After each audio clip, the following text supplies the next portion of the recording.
This is wild.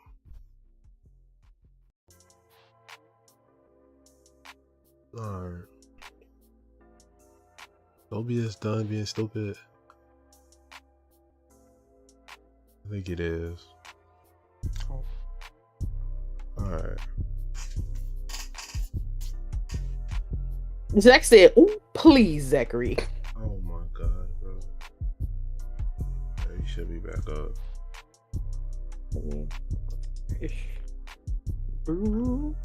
This is OBS 1B. It's stupid and mad disrespectful. I ain't never ever seen an act like this.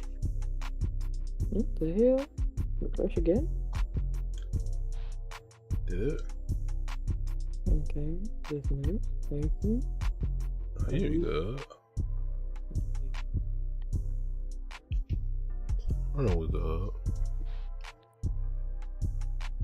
Yeah, we good. Okay, this shit was looking rich. It was over here for a second, and I was like, "Hello, my nigga." Nah, I feel you. Like, that shit didn't even want to pop up. I definitely feel you.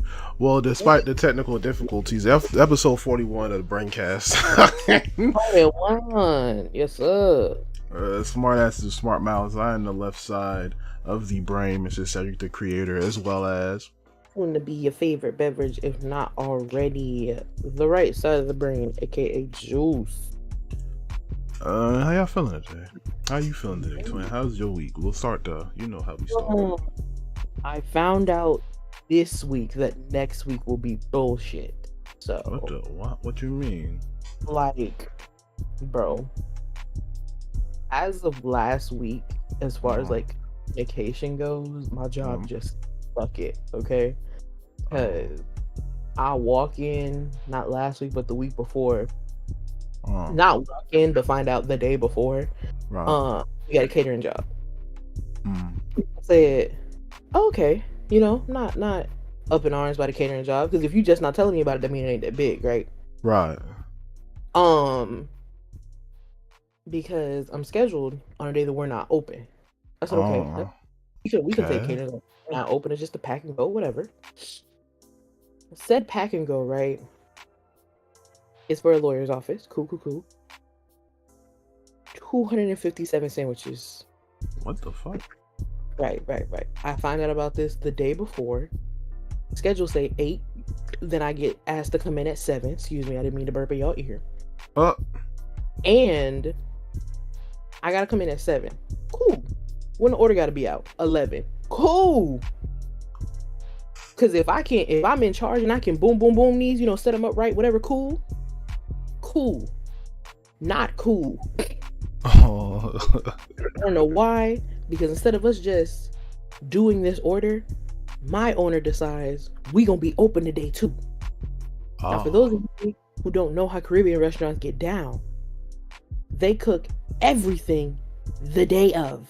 Yeah. The morning of. We like our shit fresh. You only got there 2 hours before I did. 2 hours.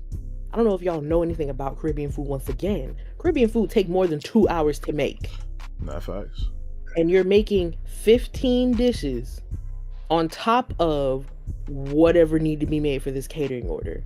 Shit. On top of, I was the only motherfucker in here that was on time.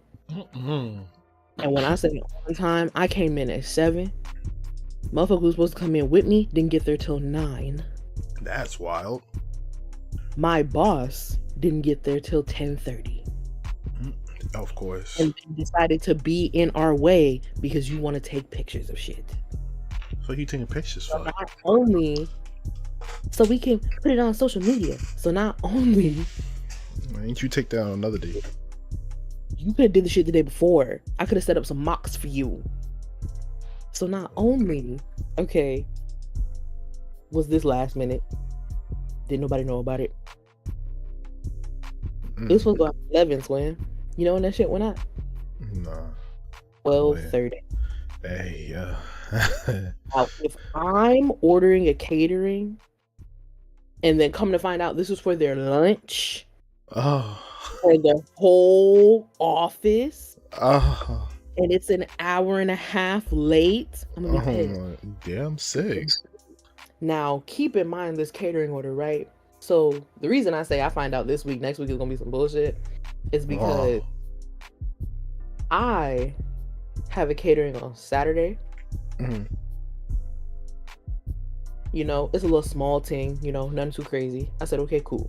Now Sunday, for those of y'all who don't know, Twin know, I'm going to go see Smino and Jid. You feel me? Yeah.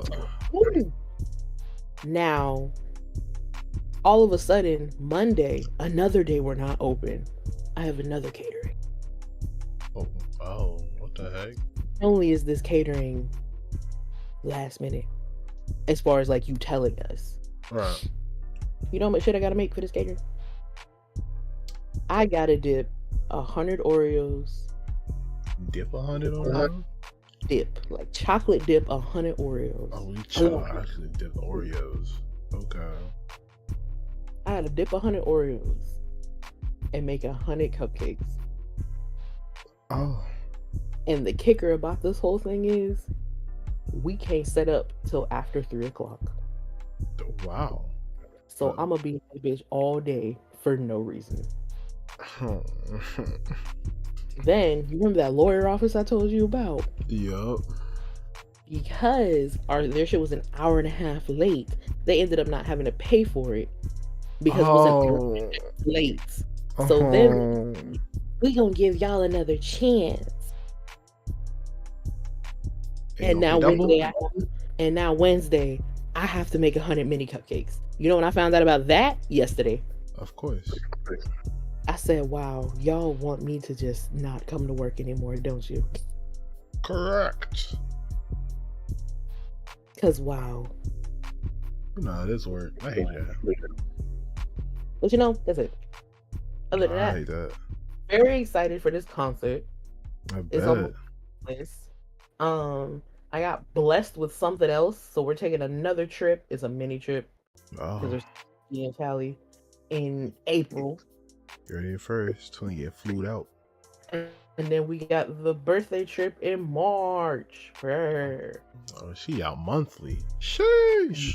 Oh, truly. February is the only place I'm not going anywhere, and that's really crazy. Hell yeah, because ain't no black people on that on airlines, you feel me? So we don't put no money into no white man's pockets all February. You understand? That's a lie. 90% of us is doing it. It's okay. 90% of us is doing it.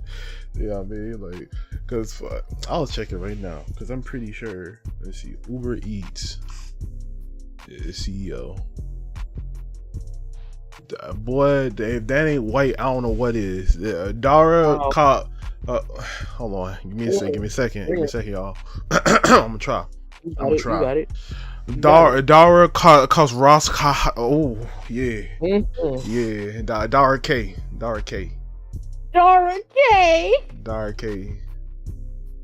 I don't know what black people you know named Dara K, but. So we catching Ubers, we hitting Uber Eats, all kinds of shit. Not black owned business. We could hit the white business to get the black business to give us food to deliver it to our house. You know, because one thing about it, Uber Eats definitely do a little they do a little special for Black History Month. Right. Special where black owned businesses get they get put on the front page. You feel me? They pull a Twitch. They put us on the wheel. They twitching, alright.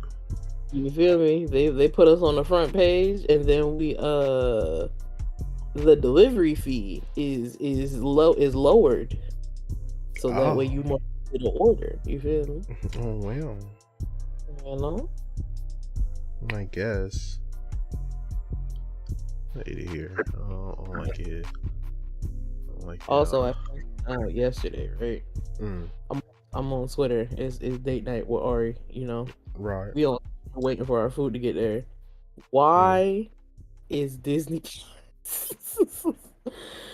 Why is Disney Plus putting Black Panther Forever on? Like they're putting it on Disney Plus February 1st. Of course they are. say something about that feel racial. I mean, of course it is. Something about that feel racial. Will I be watching it? Absolutely. 100%. I loved that movie. If you haven't watched it, I'm gonna be watching it February 1st. watch it February 1st. You feel me? I definitely am. We might be watching it in the fridge. I'm not gonna. Matter of fact, we are. We watching it in the fridge. That's next Wednesday.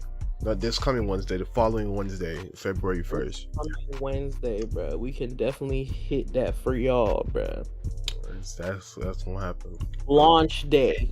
Launch day. Speaking of launch day, updates with this Logan Paul situation. I don't know if anybody else heard. Since we talking about launch days, yeah, let me get that. They launched a lawsuit against that man. The people that got hit with the crypto zoo business. Because first and foremost, but wait, before all that. Oh my god. If you haven't heard already, Logan Paul, he walked back everything he said and everything he did. He did a third apology video. That was actually a video for once. And shout out to Coffeezilla. He did a reaction to it. Shout out to the homie Coffee. And from that video is where I learned that there's a couple people who were hit with the whole crypto shit, who got played and all kinds of stuff throughout that. And they're not countersuing. You got to sue him first to countersue. But they're suing Logan. Suing his pants off. From what I remember, if I heard correctly, currently I'm putting a link in the description for folks who want to watch it for yourself. From what I remember him saying in that video, I think a group of them linked up with one of these lawyers on YouTube to put a package together for that indictment, pretty much.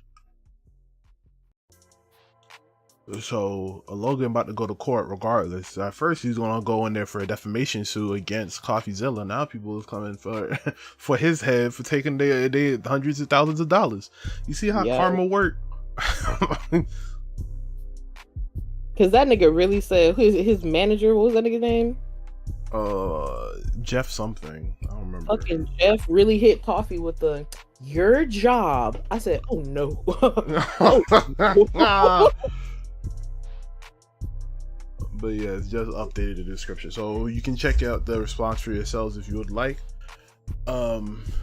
Yeah, they coming for that man head. I mean, it was gonna happen because, like I've said before about Logan, I'm not a fan of him. I don't care for him, so I just don't give him any attention like most people should do when you don't like somebody. But you know, it's the internet, so it is what it is.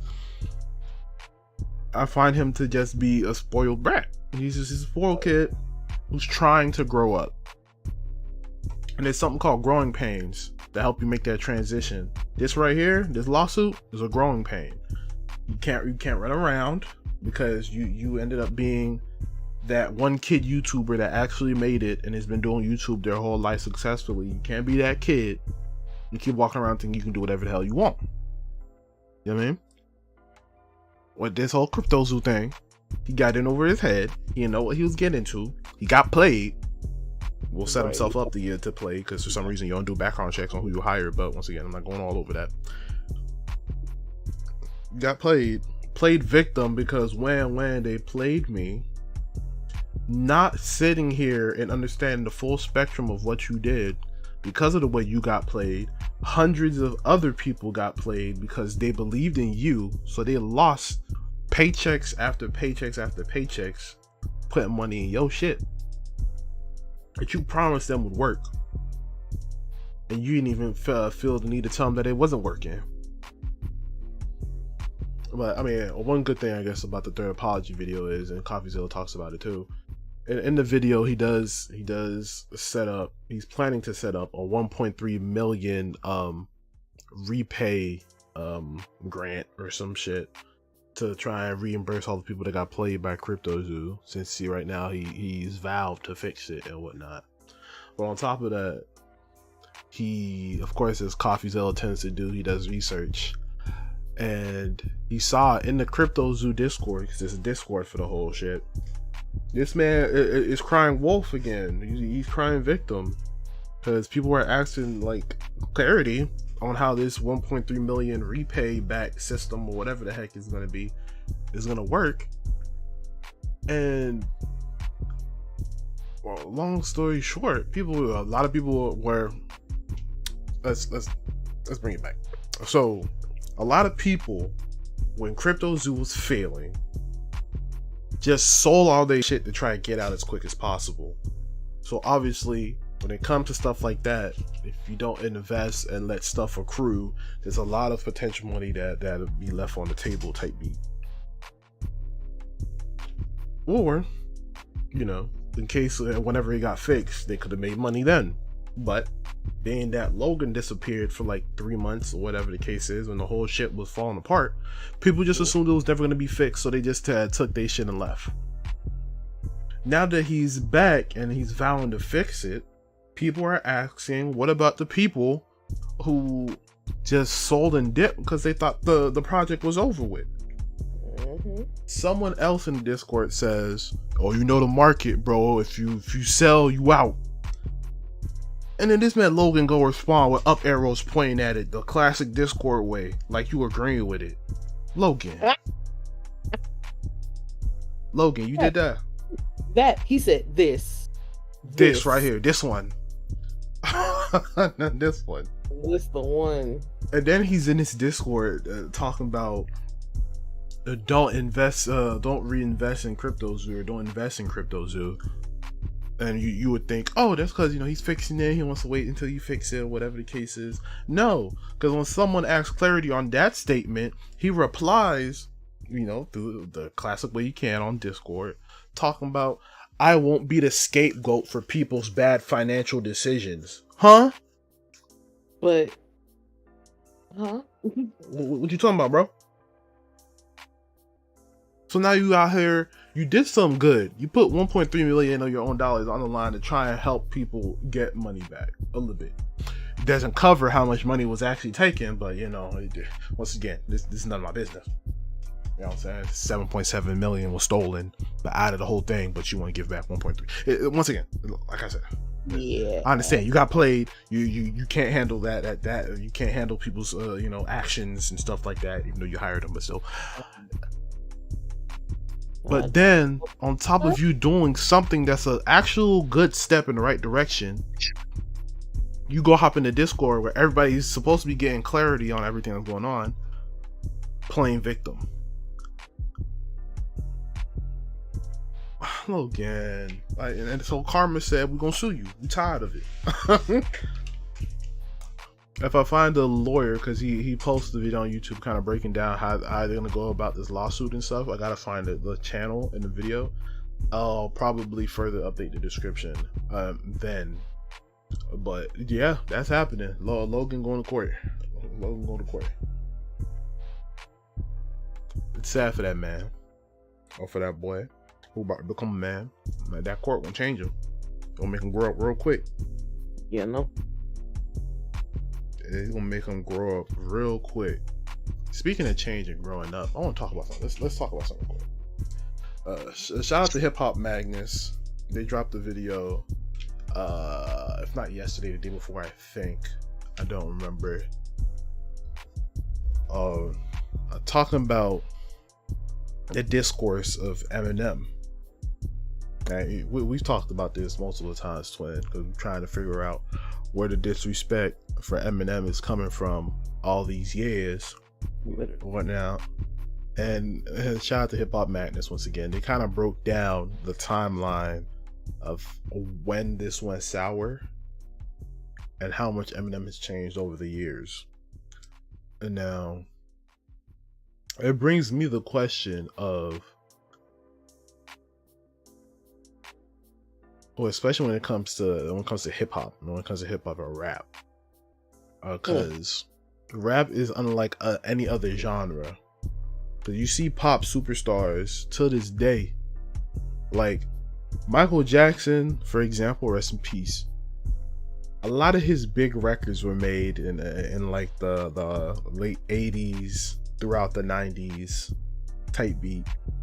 But all the way up until the time that he passed, he was still touring off those records. You know what I'm saying? He was still out here making music. It's regular pastime. You know what I'm saying? When it comes to shit like, I mean, I feel like country probably does it too. Like, people well into their 60s, 70s still out here releasing music on the regular, no problem. Absolutely. You know what I mean? Rock, I feel like rock does it too.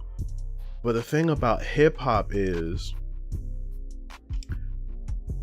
I don't know when this silent rule was put in place. I feel like it probably was one of those unspoken rules that's always been here, but nobody really realized it because of the way that the trends of the genre tends to move. It's a young man's game. When you become an old head, you become an old head, like, and the culture will fuck around and dog your shit. if you give them the space to. But in recent years, what I've realized too is that a lot of the people that are considered old heads, we'll say elder statesmen as they should be addressed, tend to show the holes in their armor a lot more these days. Since this conversation was brought up by Eminem, we can look at Eminem. Because when he dropped freaking what was the freaking album called? Not Kamikaze. What was the album before Kamikaze? I'm trying to remember. It was the woke album that no one liked. Hold on. I'm not remembering the name of it right now. Hold on. Let me find this. Revival. Thank you, twin. Revival. It revived nothing but revival. A lot of people, long story short, looked at it as, and I think we both agree on it too, the white boy ally that just didn't work. It didn't work. You know what I mean? Yeah. And as everyone did, Joe Budden, Charlemagne, I think, had a couple comments about it. And pretty much everybody across the board, we dogged that album. Like, we was all like, I'm not gonna hold you, Eminem, shut the fuck up. Like, we good. You know what I mean? And like, everyone praised that the cypher he did at BET Hip Hop Awards when he was talking about Trump and all kinds of shit. But you should have left it there. You should have left it there, Pops. You should have left it there, but from what I didn't know and I learned recently was he came out and said that he was disappointed that Trump didn't respond. So now I'm like, so did you do it for the culture or did you do it for a response? You know what I mean? And then Kamikaze came out. He was dogging everybody. He was on some, man, fuck y'all. You know, I'm trying to help and do all this kind of, you know, using his great lyrical ability, pretty much saying, how y'all not gonna support me when I'm showing that I support y'all? On some low-key crybaby shit. Low-key. You know what I mean? And even when Snoop came out and said what he said, because you remember that very short stint, because of what Snoop said about his music and shit like that, they had that little small beef for a little bit. Correct. And when Music to Be Murdered By came out, and he threw that where everybody dogging me, I don't need my mans dogging me ass line out. I don't remember which song it was on, but I remember the line, not vividly, because that's not the line specifically, but pretty much saying, bro, man, everybody already dogging me, man. You my boy. You won't come at me like that. Yes. So now compare it to Slim Shady, because here's the thing. As much as we know that, you know, for the act of Eminem and shit like that, he has multiple personalities or whatnot. Honestly, to me, I look back on it now, I look at it as eras. In all honesty. Before he got clean, that was Slim Shady. Correct. We talking about the motherfucker that was probably the most dangerous person in hip hop. Nobody wanted to come at that man because that man was unhinged and lyrically sound. You understand me? Nobody raps like Eminem. To this day, no one raps like Eminem. Correct. Motherfuckers try. But at that time, that boy was fresh. You understand me? Just the height of it. He was going through his demons. With the pen too. That's when a lot of people be writing some of the best shit. When you going through something and you're using the pen and paper as your therapy, it's different. It's a different kind of music. M was getting on and off drugs at the time. And made some fine music. Mind you, 8 Mile came out around this time. Are we talking Toy Soldiers? We talking him and his mama going back and forth for beef, which is ridiculous. Crazy ass beef. His mama a whole different thing. Kim is crazy. But at that time, nobody's standing in front of Slim. They're not. Cause the energy that he has plus the skill, that was something that's unmatched. And then Eminem Show came out, and that was supposed to be his retirement album. Right? Then he comes back a couple years later with Recovery, and no one's trying to hear it. I actually fuck with Recovery. There's some songs on that album that I fuck with heavy. But at the time, no one's trying to hear them. Like, Talking to Myself is probably one of my favorite Eminem albums. Talking to Myself is probably one of my favorite songs by M that I've ever heard him make. I'm not gonna hold you. That song hit for me personally. But once again, no one's trying to hear Recovery. I don't think anybody that, listens to hip hop casually, who may not be into music as deep as we are, because at the end of the day, when it comes to the market for people of music, it's not us. It's mostly the folks who listen to music casually. The ones that are picking up on the singles, that are going crazy. Those are the motherfuckers that are really, buying the albums, streaming the albums crazy, and all kinds of shit. You know what I mean? So whether we like it or not, we're not necessarily the main, what do you call it? We're not the demographic. We're not the main demographic, exactly. So, man, life chat acting up. What? We're not the main demographic. So now, when it comes to M, we'll talk Recovery. I don't think any casual fan will probably tell you they remember Recovery. No. At all. Now, while we talk about it, let me pull up the discography, because what came after Recovery? I'm trying to remember.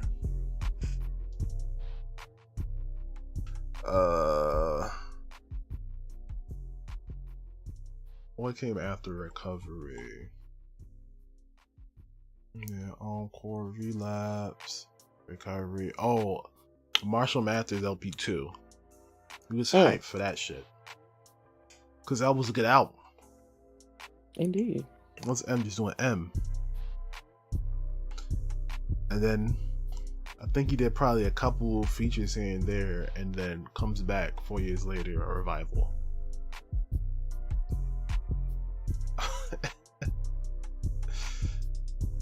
And I think his name is slipping my mind right now. One of my favorite battle rappers too. Daylight, that's his name. Daylight did an interview with Vlad. He talked about M, which I think is probably the biggest thing for him that he probably won't be able to get over that hurdle. And the thing is, we all know that Eminem is really talented as far as lyrical ability is, right? But as far as the content, the culture is not relating. No. The kind of things that M went through and talked about in his music, we not going through it. The culture ain't going through that. You know what I mean?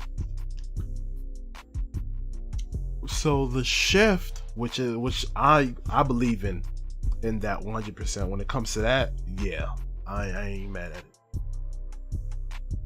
People picked up on the content, and the content wasn't what they was fucking with.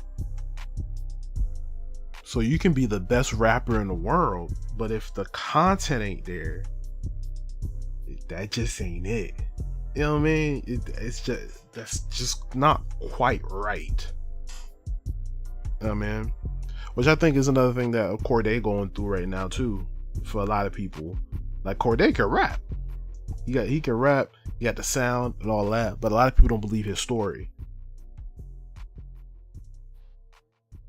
Love that nigga, not gonna lie. Yeah, cool dope. I fucks with him.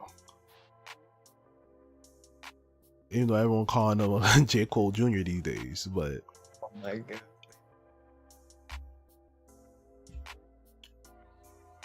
So They were calling that nigga a plant. So also they think that man making all head music at his young age. So that's a whole other conversation.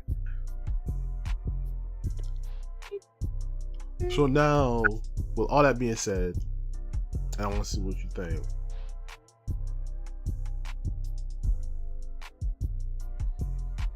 When he was originally retiring after the Eminem show, do you think he should have stayed retired?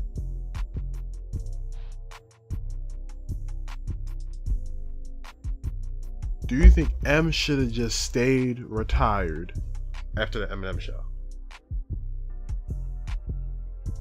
I don't think I can say I would rather him stay retired. Simply because, if anything, you could have pulled a Kendrick and just took a break. You could have went on hiatus. Or if you feel the need to, you could have been like, I'm a retire and then pop out when I want or something like that. Wait, was that the Eminem show or was that the Relapse? If I remember correctly, Encore was the greatest hits joint. Yes. Was Relapse remixes? No, he did come back in 09. I think 09, yeah, Relapse was the comeback, I think.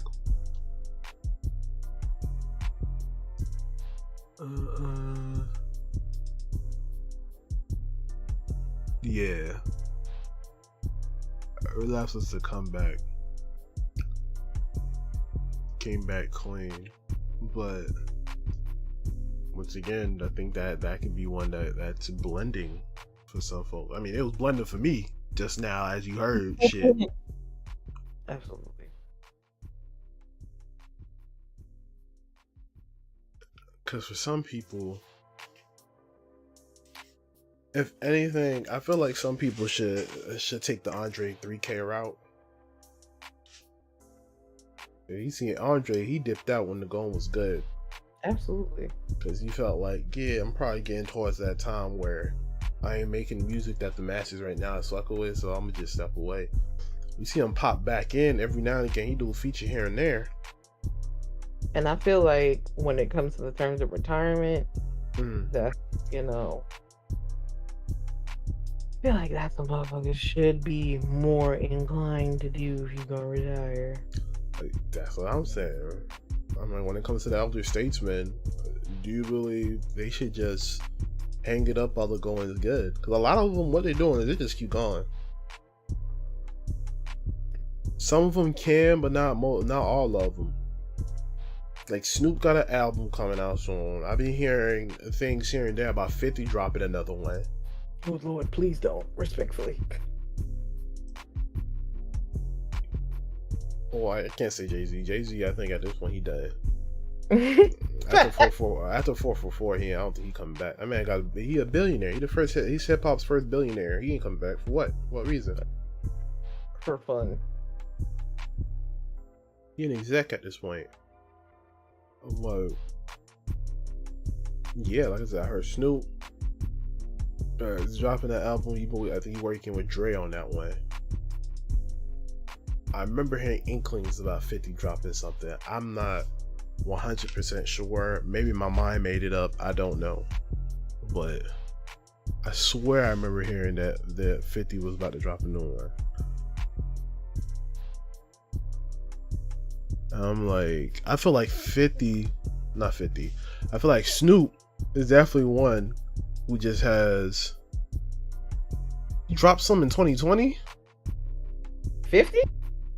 Yeah, I just Googled it. Gonna Pay Me. What's the name of the album? I don't be paying attention to 50 enough. So maybe he did drop that joint without me knowing. Who knows? Don't matter. Either way. Because to me, a lot of the times these days, 50 rap the way he talk in interviews. Oh, Lord Jesus.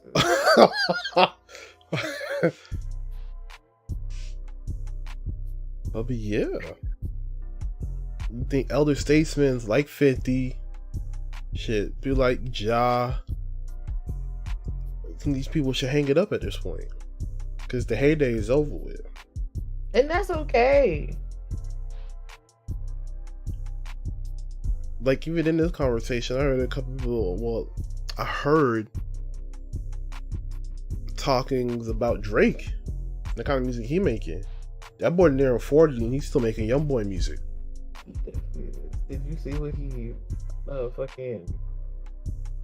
how he bought Cameron's mink? Wait, what? Bro, yes. We all know the mink. I shouldn't even have to explain. If I gotta explain to you, that means you too young to know about it. But you know Cameron's legendary mink headband and all. He bought it. Lord. Bought it. And wore it at a show last night. Oh my gosh, bro. What are you doing? How old is Drake, bro?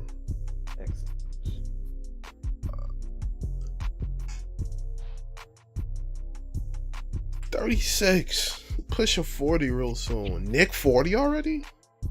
Nikki? Yeah. Yeah. Damn.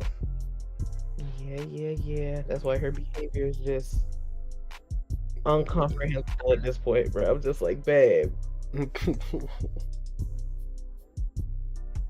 It ain't got nothing to do with the fact that you have a kid. That's a piece of it. Right. But it ain't nothing to do with that. It's the fact 40, babe. Which now I'm wondering, because, I just had a conspiracy theory. You want to listen? You want to hear? Of course. So, our Mount Rushmore at this time, which, I mean, to me, it's just 3, not really 4. That's at the top of the game right now, as we know, is Drake, Cole, and Kendrick. We know this. All right. Cole's 37, Drake is 36, Kendrick is 35. Mm-hmm. Cole has Dreamville. Dreamville's doing excellent. Right? And, bro, I need to get my props even more. Because for folks who've been here with the podcast since the beginning, episode 1, the one we did IRL, and we was wondering what PG Lang was. I told y'all. No, yeah. I told y'all. I'm like, his counterparts and Cole and Drake already got their label. Everyone wondering if this man was gonna retire because he was leaving TDE. I'm like, this man's gonna go off and make his own label. That's what he's doing. He been in the business long enough. He getting up there. He's gonna go off and make his own label. Now we got PG Lang with Baby Keem and I'm forgetting my brother's other name. A young dude that he signed. What was it? 2 years ago, I think. That he found all through IG and shit. I think it was something like that. If you ask me, I think he's off to a great start so far. Absolutely. Baby Keem's last drop was phenomenal. Excellent. And I know my young boy that he signed a couple years ago. Right now, he's gearing up to probably make a drop. If he hasn't made a drop already, that's probably going to be crazy too. So Kendrick off to a great start. So now we left with OVO, right? The Weeknd was there, right? Originally, he was under OVO. He left. Honestly, that's the only other label mate that I knew that was on OVO. I ain't gonna hold you. I don't even know if he had anybody else on the label. Correct us if we're wrong, y'all. Yo, correct me for sure if I'm wrong. 100%. I don't remember anybody but The Weeknd being signed to OVO. I'm not gonna lie. I know. Oh, P&D went through and what? P&D was on OVO. He was. Like I'm looking this up right now. I googled it. Hey man. Let's see, artists. Yeah, Party Next Door. I'm on the actual OVO Sound website right now. You got P&D right here, Division, Majid Jordan, Roy Woods. I know about Roy Woods. Pop Can. I did not know Pop Can was on OVO. Can is an OVO artist. Baka Not Nice, Smiley, Naomi Sharon. Besides P&D and Division, I'm not familiar with a lot of the people's music on here. So compared to your contemporaries that have labels right now, you ain't doing the hottest. My conspiracy theory is since the label ain't doing the hottest right now, which is not me saying that the people that's on the label make trash music. Let's not go there. Until I've sat down and actually gone through some of these people's music, at least some of their biggest songs, I can't sit there and tell you that. But one thing I can tell you is when it comes to Dreamville, a good amount of people that listen to the music enough can tell you a good amount of people on the Dreamville roster. Oh man. You know what I mean? Shout out to Jid in that last drop. A lot of people talking about Jid right now. Truly. A lot of people giving the Forever Story album of the year, I'm not gonna lie. It's me, I'm a lot of people. No. A lot of people talking about Jid right now. Boy, when I tell y'all I can't wait for Sunday, I'ma show the fuck out. Ari Lennox has been a voice that we've known about for a while now. Everybody know what Ari Lennox can sing. If you don't know, you can check it out. Right. You know what I'm saying? Loot out here. Earth Gang is out here. Yeah, these are names. Oh. Boss. Omen. Cause. Come on now. Like I said, we're dropping names because we know the label a bit more than most people. But you'll probably be able to name more people on the Dreamville roster than you can on the OVO roster. Right? And as a label, as a whole, even though right now, as far as we know currently, Kendrick only got himself and 2 other artists on PG Lang, and they made more noise than the 9 people. Right, 1, 2, 3, 4, 5, 6, 7, 8 people, well, including Drake, 9 people that's on the OVO Sound label. In my opinion, mainstream sound. Okay, like I said, Baby Keem came out. Baby Keem is a household name at this point, and since he went under PG Lang, it's only been 1 album. And now at this point, y'all consider that one of the big dynamic duels right now in Kendrick and Baby Keem.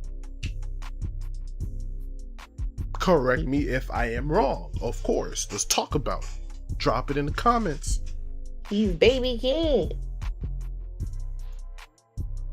As compared to your contemporaries, OVO sound ain't making crazy sound mainstreamly to a point where someone who's semi-casual like myself don't know most of the people like that.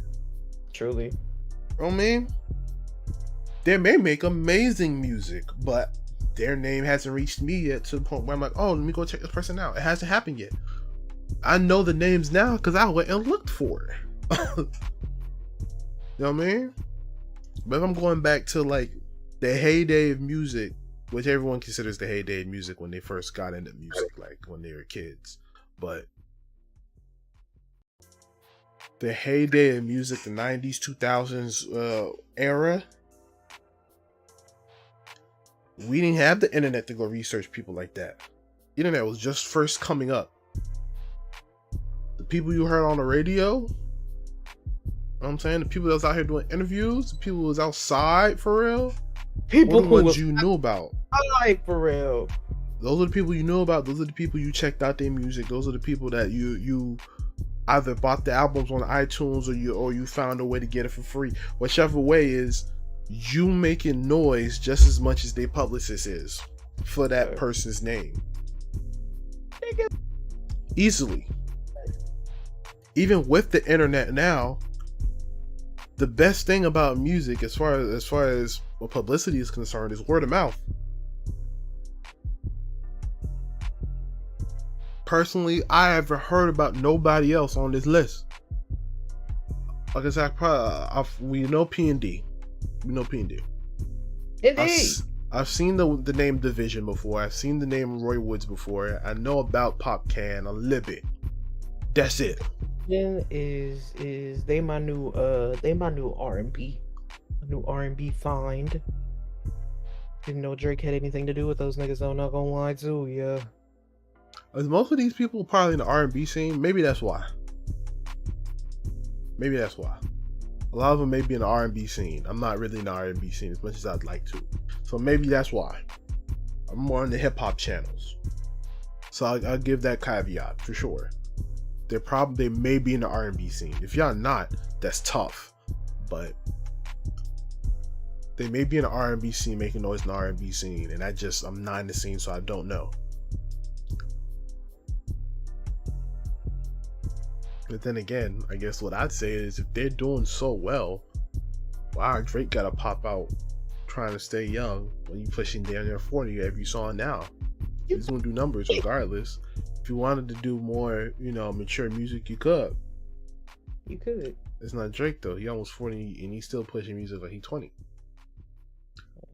Like, it seems like he's trying to keep up with the Uzis and the Nardo Wicks and the not the Nardarius Wickingtons, please. And all that. I mean, the boy who's running the sound right now. Yeah. And the Kodaks. You know what I mean? The 21s. Which is why you probably was sitting on that boy's peen the whole collab album. 21. Can you do something for me? It will never not be funny, bro. Y'all were in y'all bag with them edits, bro. That shit will not be funny. Because as hard as that song is, bro, that shit is still hilarious.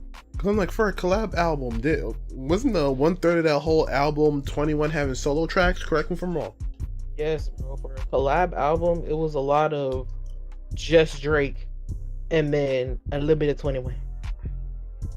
Also, for it to be a collab album between Drake and 21, it wasn't nearly enough Metro Boomin on that album for me. It wasn't nearly enough Metro Boomin on that album for me. So sorry. I'm like, at this point, I could have just dropped a couple of these tracks every now and again throughout the summer or something. Not necessarily making an album. When Drake had his solo tracks, 21 had his solo tracks. What, they had like 3 or 4 collab tracks on that joint? Yeah. Which I don't know for y'all. Maybe I'm bugging, but correct me if I'm wrong. A collab album to me is y'all collabing throughout the album? I don't know. That's just me. When I hear collab album, that's what I think. You know what I mean?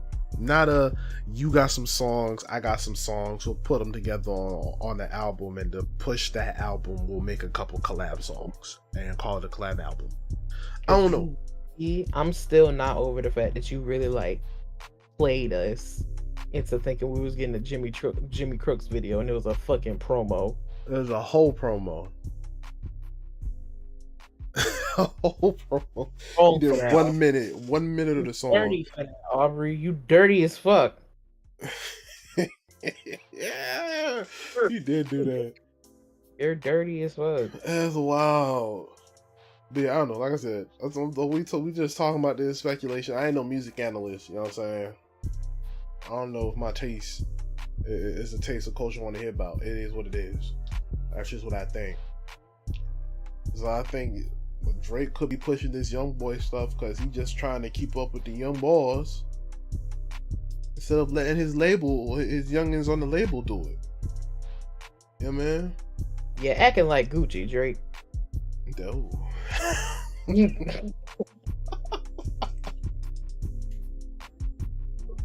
I'm sick, bro. Because I mean, like, look at Cole. Because I think Cole is the one with the most success right now as far as transitioning to being a label head. Because Cole, at this point, Cole is kind of just, he feels like challenging himself, which is why we got Off Season the way we did. Which apparently he stealth dropped another joint called Procrastination that I gotta go check out. I haven't heard it yet. Yeah, I have not listened to it yet. So if y'all I gotta go check it out. Basically, like, went on YouTube and like made a song off of someone's type beat, yeah, and then dropped that shit on dude's channel. And I was like, wow, that's hard. I like that. Good for him. I like that. That's hard. You know what I mean? He's able to do stuff like that. Because as far as his label is concerned, everybody holding their own weight. Everybody holding their own weight. Jid going crazy right now. The way that I thought he would. Because I honestly thought that he would be Dreamville's front runner. Truly. Because I'm like, that boy really just made Dreamville's version of Kendrick. That's crazy to me. But he's doing so great. Y'all ever just be proud of him? But he's doing good. Because for a little bit at the beginning of Dreamville, Boss was the one that was carrying the weight. Facts. He's gotten a bit quieter now, as far as like the mainstream is concerned. I think he's still dropping music and stuff like that. I haven't checked it out yet. I still want to sit down and go through, you know, a lot of the people on Dreamville's music. Because for me, my album of the year personally last year was Goldmouth by Luke. I had that joint on repeat all summer. I fucked with that album heavy. I'm not gonna hold you. Shout out to Luke. I fuck with Goldmouth heavy, bro. Love that album. So, I mean, we'll wait and see. But, I mean, Drake, I don't know, man. I don't know. It's getting to a point where I think people still talk about it. We've been waiting for a transition in that man's music for a couple years now. He just like, nah, the young people still like my shit. I'm still hitting #1. I'm making millions of dollars off this. I'm gonna do this instead. But now that makes me wonder, do you want to make music like that? Do you want to make music like that, or are you just worried about getting hits? I mean, what else? I don't know. What's the difference? It's 100% a difference. So I'm like, bro, you're a legend already. You've made your point known. You're one of the biggest artists that hip hop has ever seen. That hip hop has ever bred. You're not making music you want to make, but hey, maybe he does want to make that. I don't know. Who am I to say, bro? Who am I to fucking say? Let's see, what else is there? Oh yeah, I promised y'all an update on this Jaguar Wright situation. For folks who was here last week, we talked about a lot of the speculative bombs that she dropped in her last interview. which is a lot of big allegations, a lot of big accusations. And like I said on that show too, as much as I can't confirm a lot of that shit, I can't deny it. I can't. So what happened was, not that long after that interview, Miss Jaguar Wright got arrested. Oh Lord Jesus. You wonder why? Oh Lord. Here's the situation. She pulled up on her husband at a barber shop with this man Solar, which I'll explain it all in a second. Pulled up on her husband there, and according to what he says, allegedly assaulted him. The video's out there. You can look it up. I would put it in the description, but like I said, it can be disturbing to watch that altercation. So I don't want to do that. You can do a quick YouTube search, a quick Google search. Everybody and their mama got a copy of that damn IG Live, because it happened on her IG Live. Oh.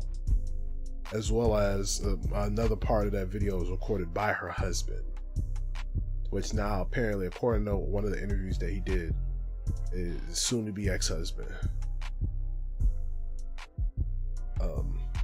Yes. But yeah, her husband's ex-military. He deals with PTSD and stuff like that.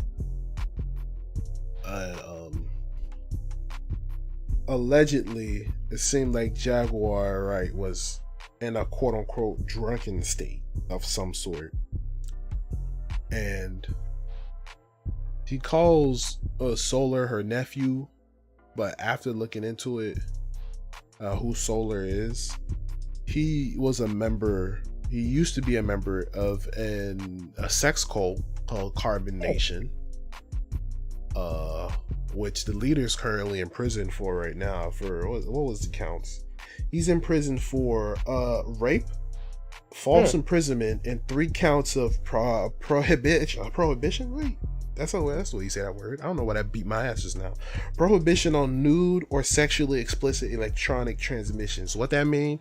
This man got caught because former member of his cult, also known as his girlfriend, at least at the time, or ex-girlfriend, I should say, reported him to the police because he felt like dropping 4 videos of some of the things they used to do together on Twitter without her consent. It's called revenge porn. Which is illegal. 100%. She says it was posted without her consent and wanted to press charges.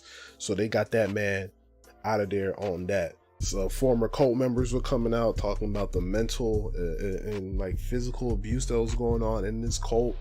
Apparently this cult wasn't huge. It was like about 12, 15 members max type of thing. From what I can find, their beliefs is on some beliefs on nudism, polygamy, and being stank. Not bathing was one of the beliefs I found, apparently. I don't know, bro. I don't know. So Mr. Eligio Bishop, who also goes by Nature Boy, was in prison. I believe this is 2022, last year, I believe. He tried to post bail and tried to fight. They denied it. That boy stuck in there. And apparently shortly after he was in prison, that's when Solar left the cult. And I bring this up because even in the video that you see of Miss Jaguar Wright being arrested, which is being filmed by her husband at the time, at least, like he's saying all this stuff like, you know, she came up here and assaulted me while I was at a fucking barbershop. Her and fucking goddamn Solar came to the barbershop where I was sitting and resting in peace after the fucking cops was called on me, fucking bruised and assaulted me. This is what he's saying. Hanging out with motherfucking Selks cultists. And here's the thing. Here's the thing that makes this different. And from what he said, and I quote, come up here acting the fucking fool, throwing Giovanni's ashes out the car, calling niggas bitches and hoes. Giovanni is her firstborn, who unfortunately passed. And in her IG live, you can see footage of something that could look like sand, but from context, apparently was her first son's ashes. Oh my god. That she threw at her then husband. Oh, and but when she comes back in the car with her really, it seems like trying to calm down or really just losing her shit, she takes some of the ashes and rubs it on her face also. Like I said, this can be like, look up this video at your own risk. Like, this is why I didn't put it in the description. It can be a very disturbing video to watch. So after she was arrested, from what I can find out, the aftermath is she also got transferred from prison to a mental hospital, where I believe she's currently still being held. And of course, off of this, her husband, who goes by Goomba Head, I think his actual government is Samuel Odom, I believe, from what I can find. He's on a press run right now. He's having interviews with everybody, which actually tomorrow at 1 p.m. the same people that gave Jaguar that legendary interview that we talked about last week are going to be interviewing him about the situation tomorrow at 1 p.m. So if we get some big clarity on the situation, we'll talk about it next week on the pod. But it's a very disturbing and confusing situation.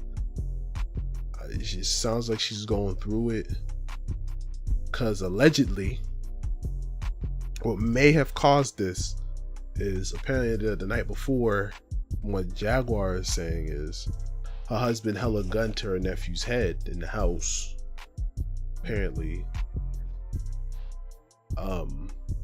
And from what Goomba himself says is, well, they're in Texas, so he's legal. He's licensed to carry. Number one. And number two, there's a possibility that he didn't make it back to the house in time to take his meds, because once again, like I said, he's ex-military. He has PTSD, so there's meds that he takes daily as a routine for all that. Allegedly the situation was, I guess he wanted him to leave or something like that, because Solar was over at the house. I guess he don't like that man for whatever the reason may be. I guess there is some sort of altercation, argument, or he just doesn't like that man's energy in his house, whatever the case may be. And a gun was brought into the equation. So Miss Jaguar left to take him away, or just decide to leave with him, leave the house. And then there were calls from the police to his phone. Long story short, pretty much there is some anonymous tip given to the police that there is a man with a gun in this house preparing to shoot himself and anybody in the vicinity, allegedly. I mean, as far as context is concerned, we can probably say that it was Jaguar and Solar, or probably Jaguar on her own, who potentially allegedly made this anonymous tip. But I don't know, it's a lot, as you can hear. It's a lot going on.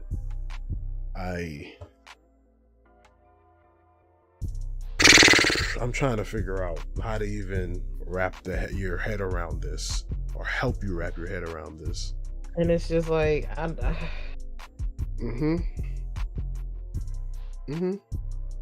it's fine. I know. I was sitting here baffled and bamboozled, just looking through all of that earlier today, trying to get my notes together for this episode. At one point, I just stopped taking notes. I was like, there's nothing to try to decipher and understand. It's Oh, it's a lot, bro.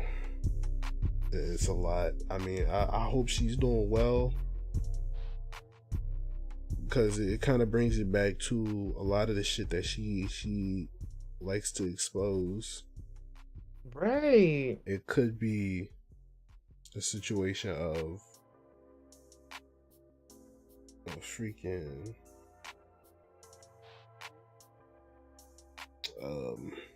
how would I even say it?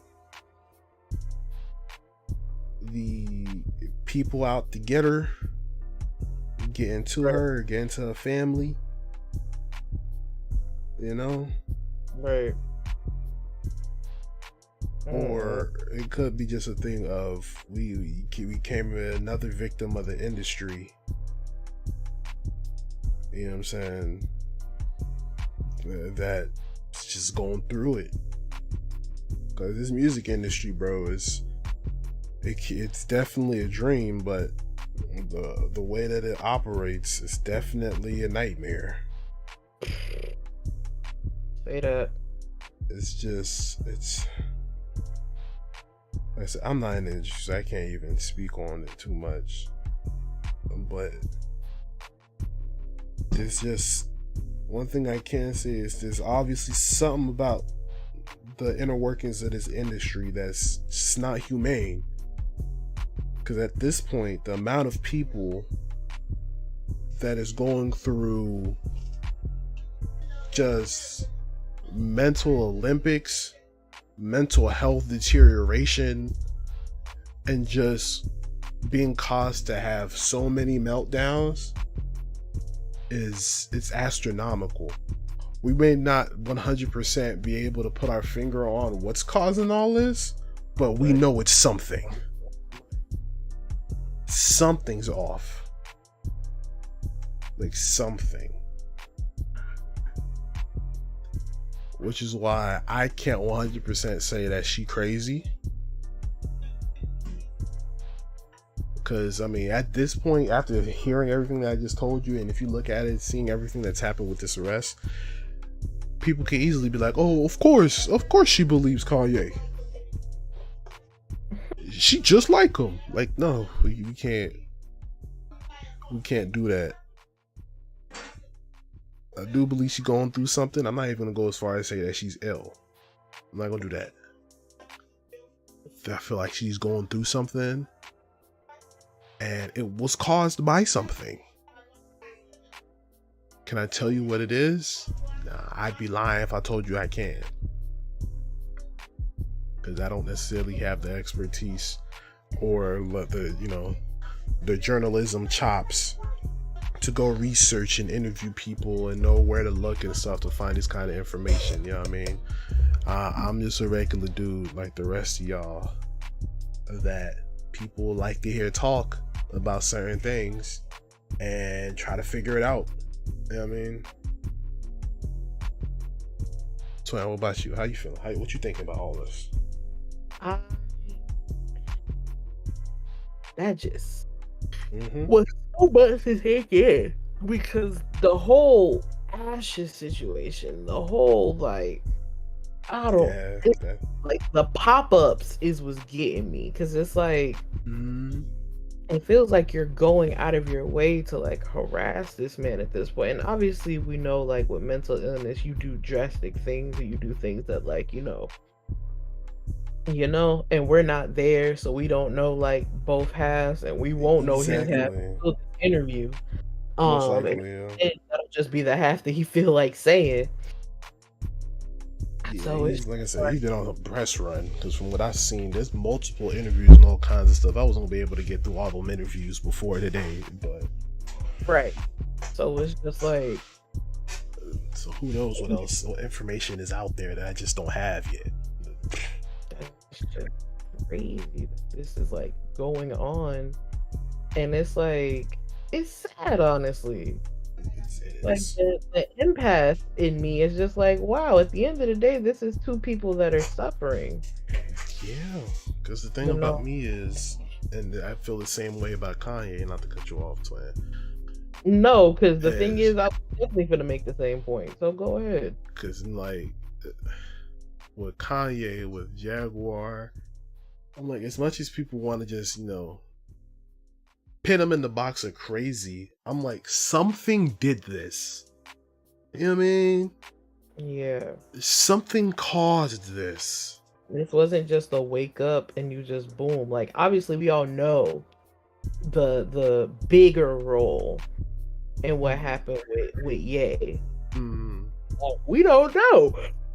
Excuse me. We don't know what happened with Jaguar and her husband. We know things that played a role, but we literally watched the shit happen to Ye. We didn't watch it happen. Yeah, we weren't in them rooms, bro. We weren't in them rooms. We weren't in them next rooms to him when some of these stuff happened. So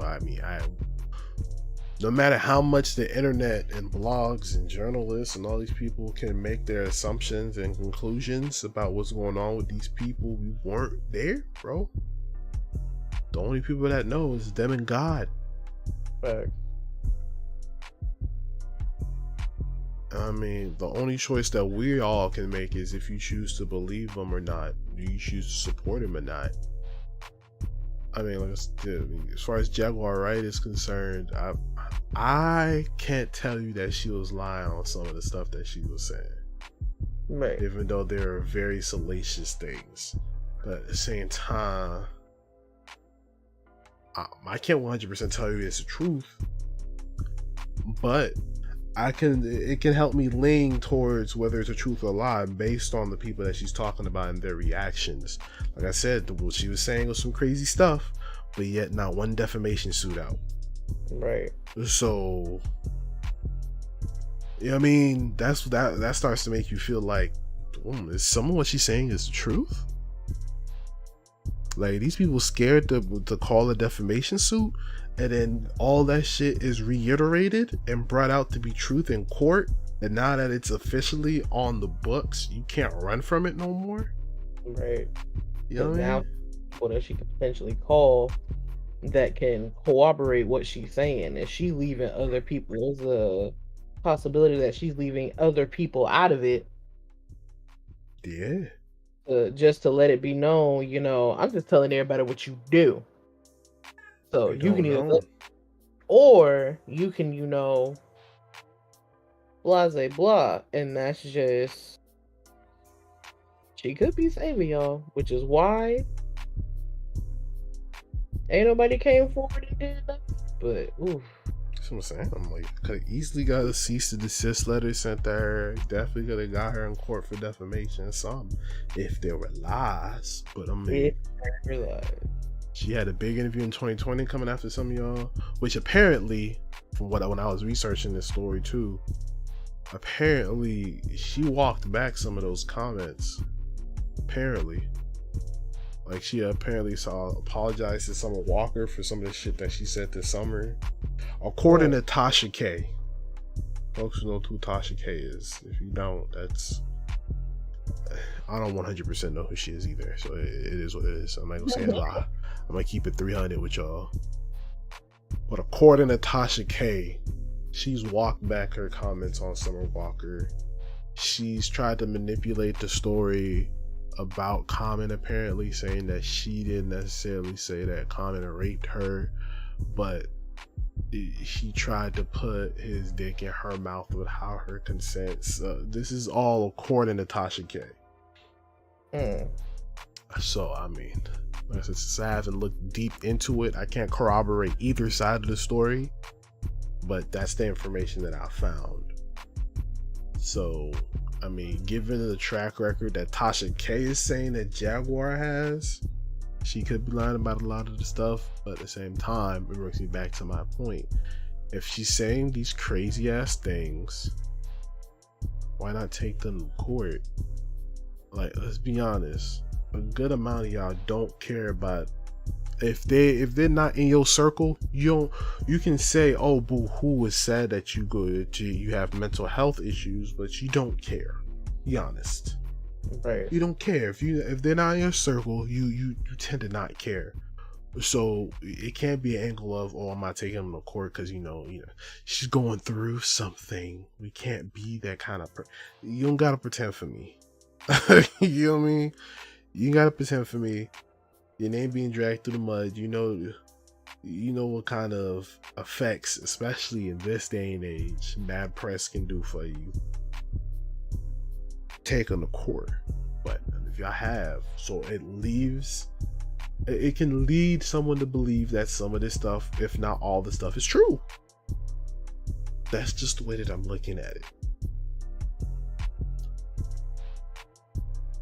Something's going on with her, same way something's going on with Kanye. I do believe some of their actions can be not buried, but can be rooted in truth, and the rest of it is kind of just build up that's been in them for a while, that is unfortunately manifesting in a very, well, it can be perceived volatile way. And it's not pretty for people to look at, so it's easier to call it crazy rather than they going through something. So, because at the end of the day, I ain't no doctor, so I can't tell you that you crazy. I can say you acting crazy, but I can't say you crazy. You know what I mean? So, I mean, it's a gray area. It's always gonna be a gray area. I wish the best for her. Hopefully that she cool. She'll be able to get back to doing what she's getting back to. Looks like your marriage is most likely over, unfortunately. So I hope you're able to find happiness somewhere else, potentially with someone else. Because I mean, at the end of the day, the way that she moved, the way that what she's into, being with somebody who has PTSD, especially an ex-military member, that wouldn't be the move either way. That's just a ticking time bomb waiting to explode, if you ask me. But I mean, that's what happened. It's a lot. It's a lot. I mean, how are you deciphering this while we close up on this point? Like, how are you feeling? What's going through your mind about this, twin? I just hope, like I said, she's able to find peace. Whether that be with someone else or just alone, because inner peace before anything. And I really hope at the end of the day, whatever is revealed is like, what need to be revealed, basically. So like, let's hope the truth come out, and whatever need to be, fixed or what have you, that's that. But I just really hope at the end of the day, even if unfortunately, niggas don't get what they deserve, that she finds peace, like, as a person, because this is a very disturbed woman. And yeah, I just really hate that for her, because she like suffering in front of the world, and niggas either ain't reaching out to help, don't reach out to help, what have you. And it's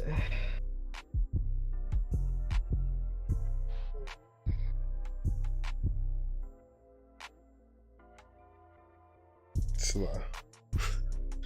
It's a lot. It's a lot. It's gonna take a little bit to sink in and digest. Trust. I'll still try and get it together before this damn pod episode. It's a lot to have me at a loss for words, y'all, and I just cannot.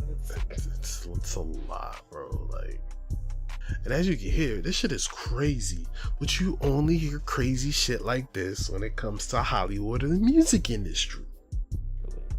So I'm like, obviously something not right over there. There's something different about Hollywood. Is it the water y'all drink? There's some in the water, some in the food. Yeah, y'all got some of Demon's Angels out here in the higher echelons of the business. Is that it? Skinwalkers out here in this bitch. Oh, please. Because I'm like, something's off. Something's off. Thank goodness for the internet. It can help people paint their own lanes when it comes to entertainment these days if you do the work right and if you work hard enough too. So you ain't got to deal with Hollywood too much. At least building a name for yourself in Hollywood, you can do it on the internet. So, I mean, thank God for that. But may the Lord watch over and cleanse Hollywood and the music industry, because there's a lot of people out here who have talent that's going through it. Because imagine the kind of music we'd probably be having right now if Kanye was cool.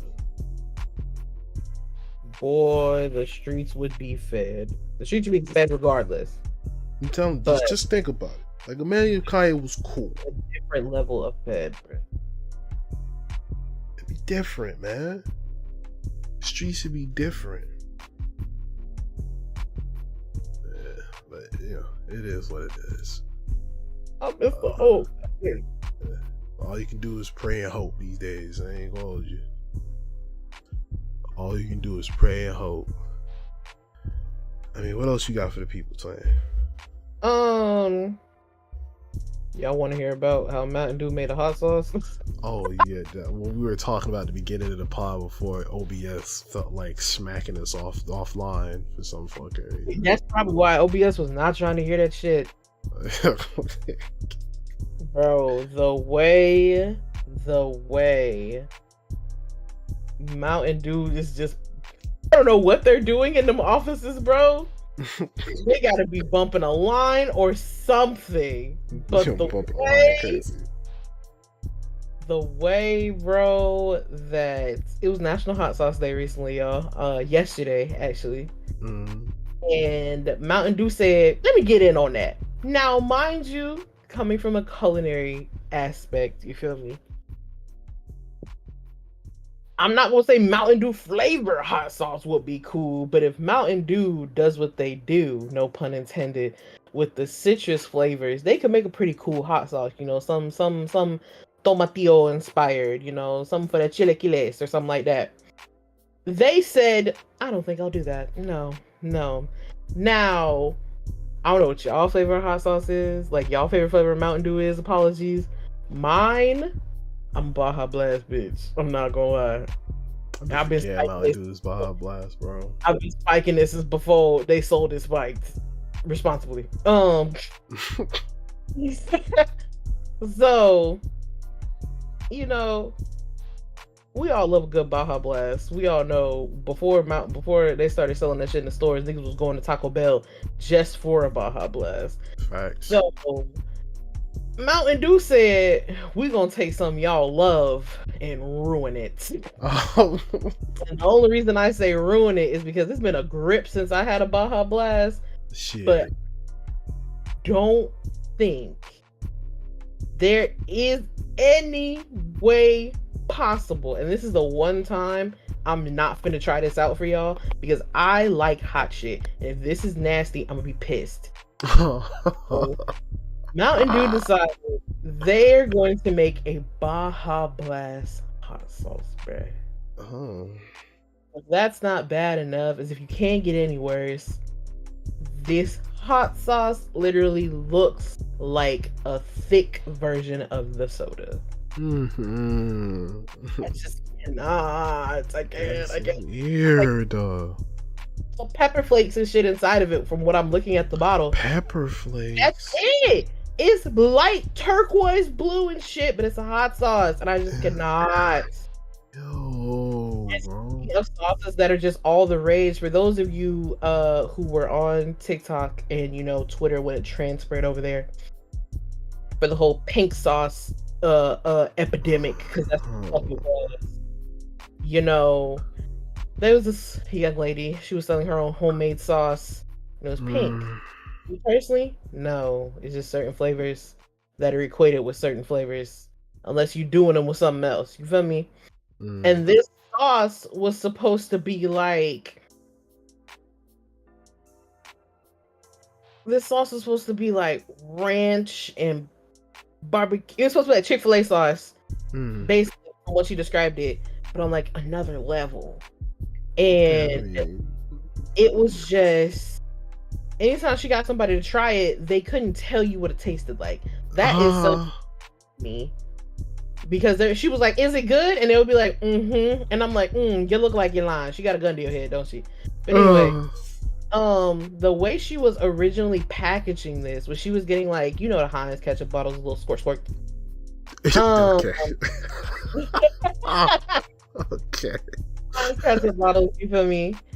And she was packaging them like that. Now, cool packaging, cool. But you take a closer look, these labels. I don't know what the fuck she got going on. This bitch labeled angel numbers for her fucking calorie counts and all that other shit. The ingredients were just not there. And the way she was shipping it out, because you motherfuckers were buying it. We didn't forget. We saw you. The way she was shipping it out, bro, this is a sauce. You feel me? It's not pasteurized like it should be. It's not sealed like it should be. So she's sending it to y'all in bags. In a plastic bag with a shipping label on it. And then you get it, and you're like, oh my god, it busted open. USPS don't give a fuck about your packaging. You better package it correctly or risk it getting fucked up. Like, we all know that by now. Hopefully.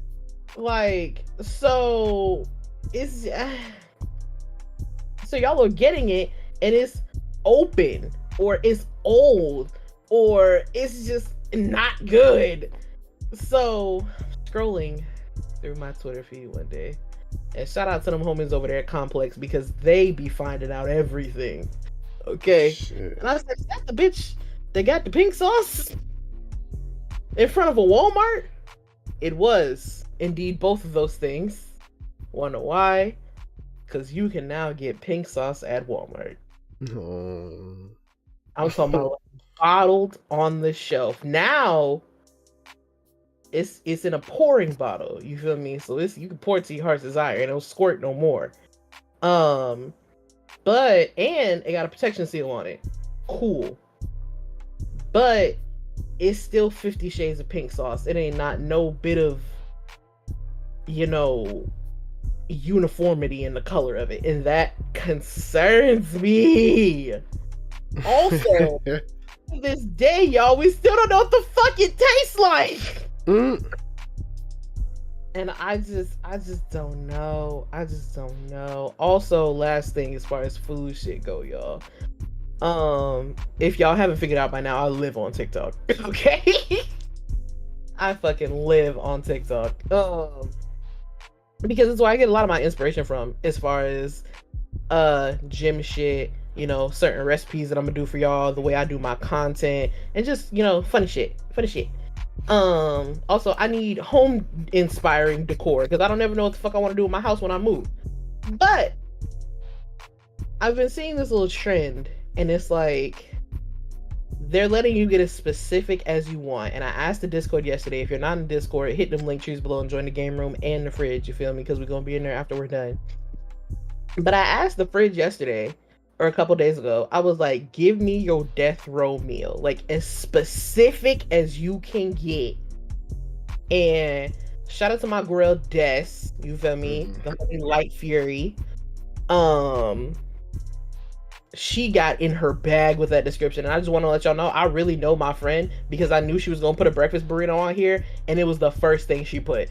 So Des said, slide me a fat ass bacon breakfast burrito with hella salsa, a ribeye with garlic butter and herbs, cheesy garlic potatoes au gratin, spinach and artichoke dip, some buffalo chicken dip, garlic truffle fries with Parmesan cheese, a slice of lasagna that Garfield eats, 4 pieces of unagi sushi, 2 carne asada tacos with salsa, cilantro, onions, lime, and avocado, a state fair corn dog, a slice of red velvet cake with some cold ass milk, a slice of strawberry cheesecake, a Reese's Blizzard, Sour Patch blue raspberry scone, a large McDonald's Sprite, she different, the iciest, coldest water, and a fair lemonade mixed with vodka. And ain't nobody topped it. So, I want to know y'all death row meal. Put them down in the comments. But Twin, what's your death row meal? I'm talking about as specific as y'all want to get. Death row meal?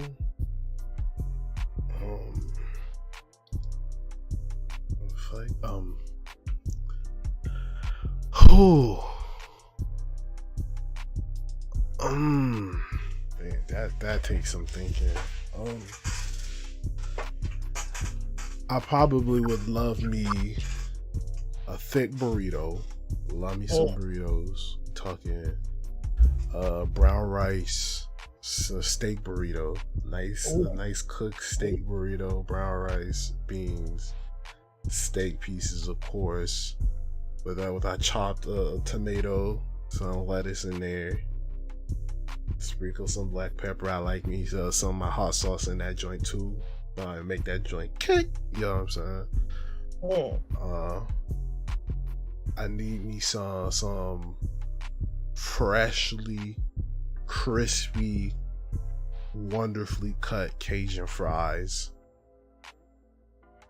Cause it's fries, bro. I always need me some fries. Some fries. Gotta go out with the fries.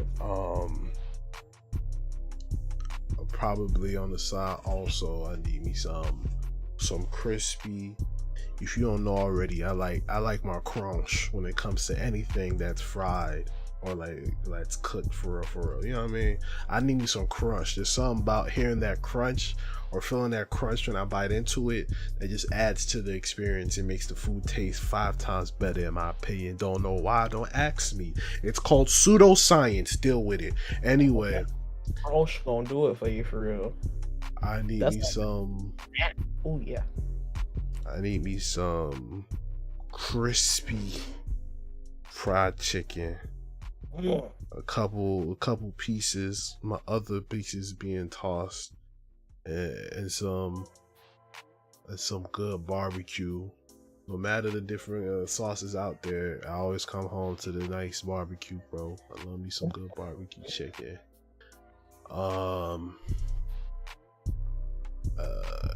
Get me my go-to pizza, barbecue sauce base with my pepperoni and bacon. Make it a stuffed crust. I need me some Twins cake there. That gotta be there. I haven't had a better cake since. My mouth is watering. Think about it. Fuck. Oh no. Yeah. I need 2 of them. Say that. That's probably gonna be the. I need me some really good spiked lemonade. I need that. Something about spiked lemonade that it just works. I haven't found another drink that tastes the best spiked outside of lemonade. So I need me a good couple bottles of spiked lemonade. Fuck. Well.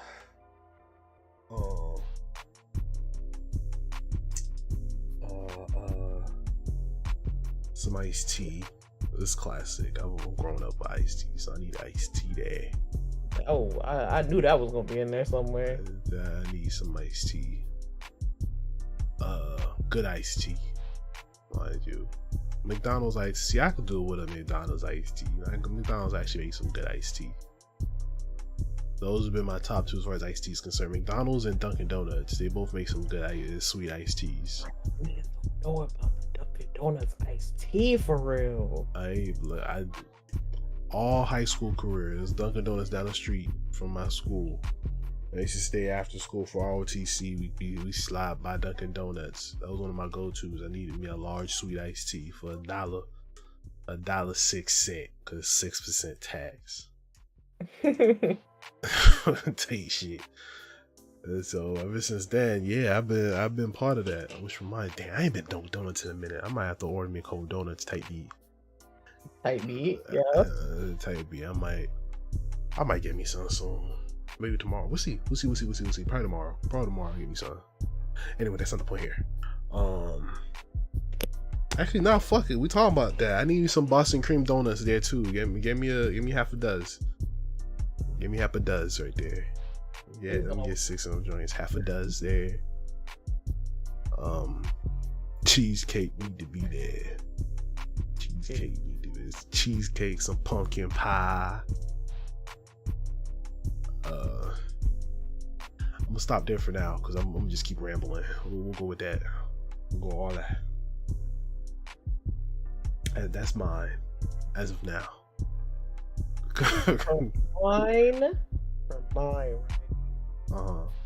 I'ma have to get it's this casserole that Ari make, and it's quite just broccoli, cream of mushroom, cream of cheddar, cream of chicken, some rice, and some chicken, and that shit is so fucking good. I'm gonna need a bowl of that. A bowl. Okay, I'm gonna need a bowl of this, a small bowl, because that should get me full in a heartbeat. I need a bowl of that. I need a piece of my father's mac and cheese, because don't nobody do it better than him, not even me. You feel me? I'm gonna need, even though I've never had them, but I just know they fucking bust because of how good they look every time. I'm gonna need some Twins plantains with some pickles. Because one day I'm gonna have them, and it's just gonna be up. So I'm gonna need some of said plantains, y'all. So I just know they hit.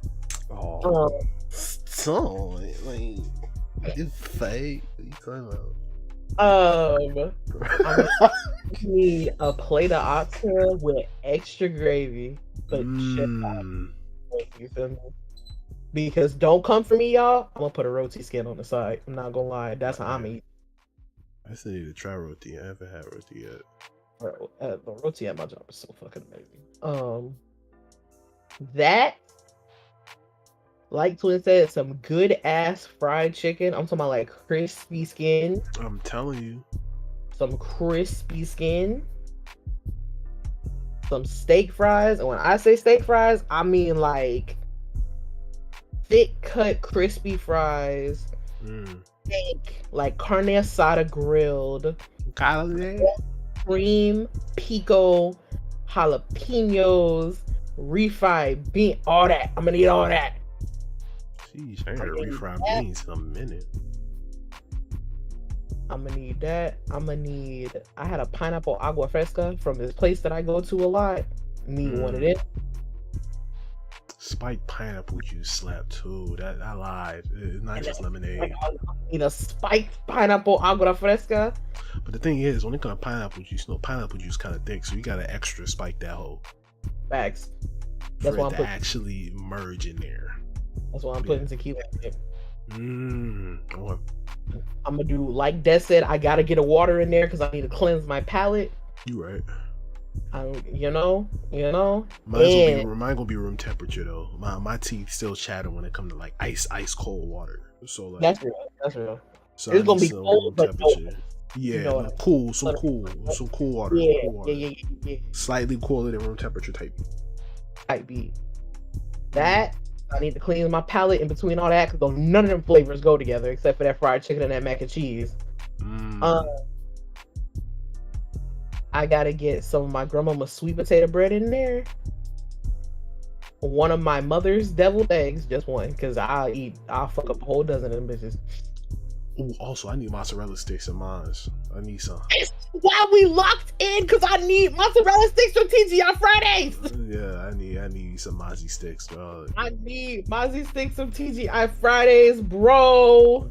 It's just breaded cheese, bro. But there's something about the experience of mozzarella sticks that gonna get me every time, bro. That shit gonna hit every time. It don't never miss. Cause if that cheese pull, boy, please. I'm telling you.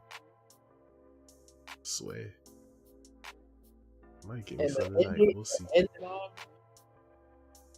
I need some banana cream pie.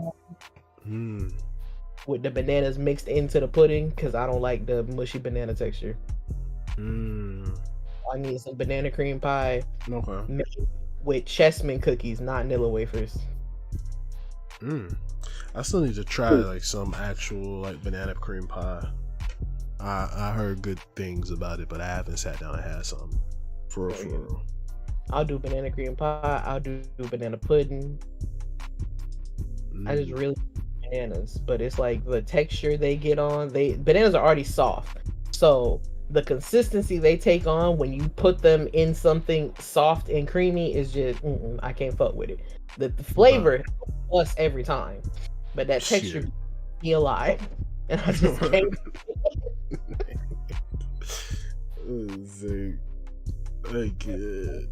That's it for me right now. It might change. I might add something because, like I said, this is kind of on the spot. I might have forgot something just now. Hey, hell yeah. Why you think throughout the whole time you talking, I'm adding shit? Because I'm starting to remember some stuff that I need there for sure. Because there's certain shit you just like, you don't remember. And it's just one of them things where it's like the mozzarella sticks from TGI Fridays specifically, that's like my spinach artichoke dip gotta come from Longhorn specifically.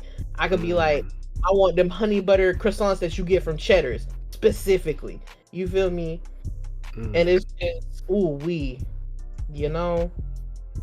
But that's what, you know, that's where I'm gonna end it, because I get asked that question being a chef a lot. I get asked that question of like, what's your favorite dish?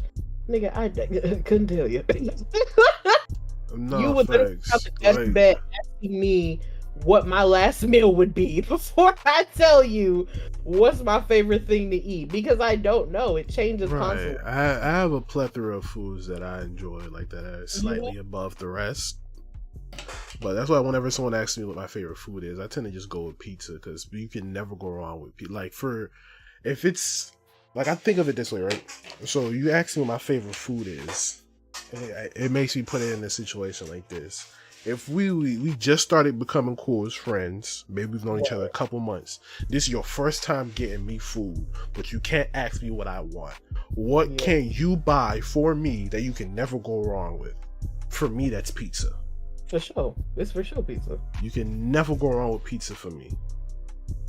Unless you're doing something wild and outside, like fucking pineapple rings on it. Fuck out of here. Like, stop. What you fucking doing? Pineapple rings is crazy. I've had diced pineapple on pizza. It's not that crazy. I'm all right with it. Right. Depending how big the diced cubes are. I'm a margarita person. Just to let y'all know. Y'all ever decide y'all want to send Juice a pizza margarita style, and I'm gonna fuck it up. You feel me? But like my go-to, and this is gonna be the last thing I tell y'all about food, because I got a sandwich sitting next to me right now. And y'all gonna look at me crazy. We gonna go barbecue sauce base. First of all, square cut. Sorry, square cut is just better. Square cut pizza? Yeah. I'm not mad at it. Yeah, like pan pizza. Square cut is just my preferred. You feel me? I mean, yeah, it's easy to eat, but I just like the classic. But either way, go ahead. And send that, because sometimes I do like that good fold. We're gonna go barbecue base. You feel me? Extra cheese, just because barbecue sauce is hella thick. Yeah, the barbecue sauce that they use for sure be thick, right? Thick as fuck. Yeah. We're gonna go chicken for our protein. And if I'm feeling it, if it's at home, I'll definitely put it on there. But if I'm ordering it, if you got good bacon, I'll put bacon on there. But our barbecue bacon chicken pizza, okay? For hell yeah. For our veggies, I'm going red onion. If you ain't got red onion, not putting onion on there. Red onion, jalapeno, and like Twin said, depending on how big your pineapple chunks are, I'm putting them on there. Yeah, you only give me small chunks. All that, you got, when I say the best Hawaiian chicken bacon pizza you've ever had, bro. It ain't never missed for me, ever. And believe it or not, I made this discovery at Domino's, and we all know how everybody feels about Domino's. How everybody feel about Domino's? Them niggas is not fucking with the, with the Doms. Really? Yeah, bro. Niggas not fucking with Domino's? Niggas ain't been fucking with Domino's for a fat minute. But it's like, it's not like as heavily as niggas don't fuck with Pizza Hut. You either fuck with Pizza Hut or you fucking hate it. Niggas That's what I'm saying, because I'm like, compared to Pizza Hut, from what I heard, people condemning Pizza Hut. Domino's, like, niggas been treating Domino's like niggas was treating Little Caesars back before everybody finally admitted they like Little Caesars. Alright, that's because now everybody finding mom and pop shops, and now we just knocking everything. Y'all need to shut up. I hate y'all. I really do. But episode 41, y'all. Because now, like I said, I'm gonna keep it here because I don't want to ramble too long. people are standing. I honestly think part of it is because of social media, and then because of being a food grammar is so huge these days. People are finding these local spots that they can go to now, to the point where now they're so used to like home cooked quality food so much, because folks is in the city, we just slapping chains. Like, relax. You was gobbledygooking all over that shit 6 months ago. Relax. These places in there, y'all just found them though, so now it's just, oh my god. Remember where you came from, like. Relax. I use Cookie Monster in that shit. But I don't want to hear y'all acting like, well, this really is nasty. Like the amount of stuff that they Okay. You can say you don't prefer it these days because you found better quality stuff. Sure. You know what I mean? You can be acting like this shit it's the devil's work. Like, no. Remember where you came from. And if you don't know where you came from, if you that type of person where it's just like, oh, and you just feel like you know everything about food, all this other shit, just because you got an Instagram account, you can find something, watch the menu, see how that nigga turned out. Yeah. Oh, sick, bro. I can't, bro. Episode 41, bro, the Braincast. Oh, bro, what you got coming up for the people, twin? Talk to them. Their pod, you feel me? We gonna be engaging in some family time. So it's time to watch The Last of Us. You feel me? Episode 2. So we'll be cooling, maybe watching some Bar Rescue, maybe just chit chatting it up. Possibly the homies coming in there and telling me what their death row meal gonna be. No, we're having that conversation. For folks who's coming through, we having that conversation. I hope you know that. We're definitely having that conversation, bro. Like, because and then it's probably gonna make me hungry. Then I'm probably gonna have to order something. I'll make you a sandwich. Even though that's gonna probably make Mama mad. Cause I don't care if it make Mama mad. I already had a plate of what she cooked today, bro. If I get extra, we get extra, bro. It is what it is, dog. I ain't gonna hold you. As well as this week in the kitchen, we're baking again, y'all. I ain't baked in a minute, so we gonna give y'all people that look like it's intimidating. We making cream puffs, because I just realized I've never made cream puffs for y'all, and cream puffs are not difficult to make. So. And we got some Danish butter cookies in the house. If y'all don't know what it is, you know, the cookies that come in a little blue tin that your mama don't know if it's cookies or a sewing kit, those. I'm gonna do something with them in the cream puffs. So tune in for that. As well as of today, if you follow the girl on Twitch, and if you don't, why not? Hit the link tree. Get in there. We in the kitchen. We got some bit badges for y'all. Shout out to the homie Pixel, my lovely graphic designer. So if you've ever dropped a bag on my head, look at your name next time you come into my chat. You might have a little cookie by your side. So that's all we got coming up though, for real. Okay. As far as I'm concerned, like I was telling y'all, for folks who follow the YouTube channel, I dropped a community post not that long ago, kind of explaining everything, updating y'all. Now that we're situated with this last class that we got going on, sometime this week we're finally gonna get back to recording. So if not later this week, sometime next week or in the next 2 weeks, the first video drops. Like I told y'all, the moment that first one drops. It's wraps for y'all. I already got the content creation process set up to where the way I'm gonna be recording, I'm gonna have enough to edit and just keep dropping videos. So once it starts, it's probably not gonna stop for a while. I'm just telling y'all. So if you're not already subscribed to the Cedric the Gamer channel, go do that. Hit the notification bell so you get notified when those bangers start avalanching into your sub box. I'm telling you. So hit the link trees down below, not only just for myself, but for my twin here as well, so you can keep up with us. Those videos gonna start dropping and rolling and going crazy. So stay tuned for that. We continue Saints Row, as well as some other stuff is gonna be going down. So stay tuned. So with all that being said, episode 41 of the Braincast, Smart Asses with Smart Mouths. We appreciate y'all coming through.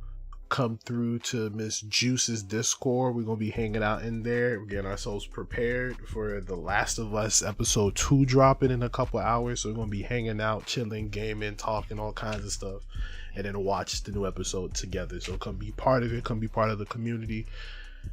And yeah, we appreciate the support. We'll see y'all here next week for episode 42. We out.